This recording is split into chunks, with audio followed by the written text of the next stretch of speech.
নমস্কার, জয় হিন্দ বন্ধুরা। তোমাদের প্রত্যেককে ওয়েলকাম জানাই আরো একটি নতুন ভিডিওতে। তো বন্ধুরা, আবারও পিছিয়ে গেল ডাব্লিউবিপি ওবিসি কেসের হিয়ারিং। আমরা প্রত্যেকে জানি 28 এবং 29 জানুয়ারি ডাব্লিউবিপি ওবিসি কেসের হিয়ারিং হওয়ার কথা ছিল।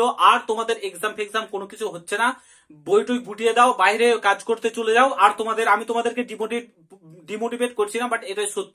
রাজ্য সরকার যে হারে উঠে পড়ে লেগেছে, সাধারণ ছেলে মেয়েদের জীবন নিয়ে যেভাবে ছিনিমিনি খেলছে রাজ্য সরকার, তাতে এটাই বোঝা যাচ্ছে বাইরের রাজ্যে চলে যাও, কিছু ইনকাম করো, বাবা মায়ের মুখে হাসি ফোটাও। এই যে চাকরি পাওয়ার স্বপ্নটা ভুলে যাও পশ্চিমবঙ্গে। আমাদের পশ্চিমবঙ্গে জন্ম হওয়াটাই ভুল হয়েছে মনে হচ্ছে। দিনের পর দিন হিয়ারিং পিছিয়ে আছে। আমি মানছি সুপ্রিম কোর্টের ব্যাপার, প্রচুর কেস থাকে, বড় বড় কেস থাকে, বাট আমাদের রাজ্যের উকিল এবং রাজ্য সরকার কি করছে এর জন্য? রাজ্য সরকার কি করছে? সাধারণ ছেলেমেয়েরা প্রায় একটা বছর হয়ে গেল ডাব্লিউবিপি কেপি কনস্টেবলের ফর্ম ফিল আপ হয়েছে, ডাব্লিউবিপি এসআই এর ফর্ম ফিল আপ হয়েছে, এখনো পর্যন্ত একটা এক্সাম কন্ডাক্ট করাতে পারলো না। কিংবা অন্যান্য বোর্ড, পিএসসি বোর্ড এক্সাম করিয়ে দিল, পিএসসি ক্লার্কশিপ, ফুড এসআই এগুলোর এক্সাম করিয়ে দিল, বাট ডাব্লিউবিপিআরবি বোর্ড, রাজ্য সরকারের পুলিশ কিন্তু কোনো এক্সাম করাচ্ছে না। আর এইদিকে সুপ্রিম কোর্টে বলছে ওবিসি কেস না মিটলে কোনো এক্সাম হবে না। আর আমরা যদি সুপ্রিম কোর্টের দিকে তাকাচ্ছি, ডেটের পর ডেট, হিয়ারিং এর পর হিয়ারিং পড়ে চলেছে। নেক্সট হিয়ারিং ডেট প্রায় এক মাস পিছিয়ে দিয়েছে। সমস্ত কিছু খোলাসা করছি তোমাদেরকে এই ভিডিওতে, জাস্ট পুরো ভিডিওটা দেখার চেষ্টা করবে। আর তোমরা যদি এই চ্যানেলে নতুন হও, অতি অবশ্যই চ্যানেলটাকে সাবস্ক্রাইব করে পাশে থাকা বেল আইকনটাকে প্রেস করে দেবে। যখনই আমি নতুন ভিডিও আপলোড করব তার নোটিফিকেশন সর্বপ্রথম পেতে অতি অবশ্যই চ্যানেলটাকে সাবস্ক্রাইব করে দেবে। তো ফার্স্ট অফ অল, তোমরা যদি সুপ্রিম কোর্টের অফিসিয়াল ওয়েবসাইটে যাও এবং কেস নম্বর দিয়ে মারো, ঠিক আছে, অফিসিয়াল ওয়েবসাইটে গিয়ে, তাহলে তোমরা এই জিনিসটা দেখতে পাবে। এখানে ডেট দেখতে পাচ্ছ, তোমাদের নেক্সট হিয়ারিং ডেট ছিল 28 এবং 29 জানুয়ারি। সেটা ফাইনাল হিয়ারিং হওয়ার কথা ছিল, বাট এখন কম্পিউটার জেনারেটেড যে ডেটটা দেখাচ্ছে সেটা হচ্ছে তোমাদের 18 ফেব্রুয়ারি। প্রায় একটা মাস পিছিয়ে দিল সুপ্রিম কোর্টের শুনানি, ঠিক আছে, ওবিসি কেসের শুনানি একটা মাস পিছিয়ে দিল, ঠিক আছে। এইভাবে মাসের পর মাস, দিনের পর দিন কিন্তু ওবিসি কেসের হিয়ারিং পিছিয়ে যাচ্ছে, কোনো এক্সাম হচ্ছে না এবং কোনো এক্সাম দিতে পারছে না সাধারণ ছেলেমেয়েরা। বাবা মায়ের মানে টাকা দেওয়ার কতদিন বাড়িতে বসে খাবে, তাদেরও একটা সম্মানে বিবেকে বাঁধছে, ঠিক আছে। এই সময় দাঁড়িয়ে তারা এত কঠোর পরিশ্রম করেছে দিনরাত, সাধারণ ছেলে মেয়ের কথা একবারও রাজ্য সরকার কিন্তু ভাবছে না, ঠিক আছে।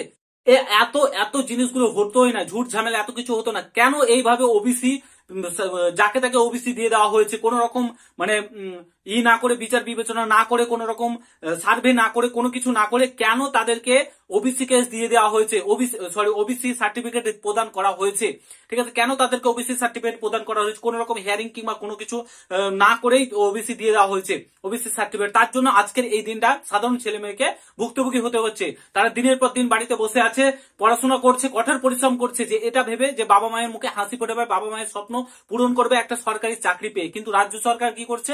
এই সুপ্রিম কোর্টে গিয়ে প্রত্যেকটা জিনিসের ঝামেলা, প্রত্যেকটা জিনিসে একটা কেসের পর পড়ে থাকছে। একটা রিক্রুটমেন্ট হতে 5 বছর সময় নিচ্ছে, সাধারণ ছেলে মেয়েদের বয়স পার হয়ে যাচ্ছে, ঠিক আছে। কি করবে তারা?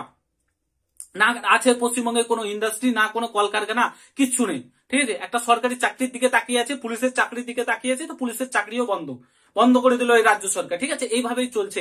আর এদিকে মদের দোকান খুলবে প্রত্যেকটা পঞ্চায়েতে। মাননীয় মুখ্যমন্ত্রী বলছে একটা করে চায়ের দোকান খুলে প্রত্যেকটা বাড়িতে। চাকরির থেকে বেশি টাকা চাকরি করে কি করবে? ইন্টারভিউ, পরীক্ষা, এত কিছু ঝামেলা রয়েছে, তার থেকে হলো একটা করে চায়ের দোকান খোলো, ঘুগনি বিক্রি করো, চপ শিল্প করো, চপ বিক্রি করো, এইসব করে বেড়াচ্ছে। আর সাধারণ ছেলে মেয়েদের মানে কাঁদাচ্ছে, ঠিক আছে। এই হচ্ছে রাজ্যের বর্তমান অবস্থা।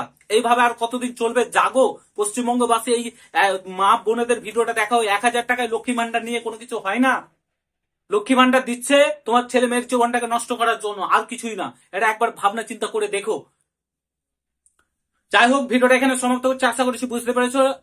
দেখা যাক, 18 ফেব্রুয়ারি নেক্সট হিয়ারিং ডেট দিয়েছে, সেটা এগিয়েও আসতে পারে, কম্পিউটার জেনারেটেড ডেট, ঠিক আছে। আগাতেও পারে, আবার বেশিরভাগটা পিছনের সম্ভাবনা রয়েছে, মানে 18 ফেব্রুয়ারি হওয়ার সম্ভাবনা রয়েছে। 28 29 জানুয়ারি দেখা যাক কি হচ্ছে। আশা করি বুঝতে পেরেছো। যদি ভিডিওটা ভালো লাগে প্রত্যেকের সঙ্গে শেয়ার করো। চ্যানেলে নতুন হলে অবশ্যই সাবস্ক্রাইব করে দিও। দেখা হচ্ছে নতুন ভিডিওর সঙ্গে। ভালো থেকো, সুস্থ থেকো।